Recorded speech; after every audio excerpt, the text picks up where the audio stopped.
दिल भी टूटा। तो सुनो, सोने के लोटे में पीतल का चिम्मच मत कर तू अब इतनी हिम्मत। कोरोना तो वापस आ गया है, देश पे संकट छा गया है, छा गया है। समय ने इतना दर्द दिया था और समाज ने ठुकराया था, इसीलिए ये सूरज पुनः आया था। सुनो सुनो, सोने से पहले याद रखना, मेरी इन बातों को ध्यान रखना, याद रखना, ध्यान रखना। नाक के ऊपर नोज मास्क रखना, हाथ भी अपने साफ रखना, याद रखना, याद रखना। मेरी इन बातों को तुम ध्यान रखना, ध्यान रखना, याद रखना, याद रखना। कचरा घर का भारी है, वही तो तेरी वो बीमारी है। कचरे को घर से साफ रखना, सैनिटाइजर हमेशा साथ रखना, याद रखना, याद रखना।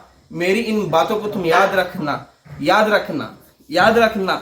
मेरी इन बातों को तुम याद रखना। बिना काम बाहर ना जाना, सबसे 2 गज दूरी बनाना, याद रखना, याद रखना। मेरी इन बातों को तुम याद रखना, याद रखना। समय ने इतना दर्द दिया था और समाज ने ठुकराया था, इसीलिए ये सूरज पुनः आया था।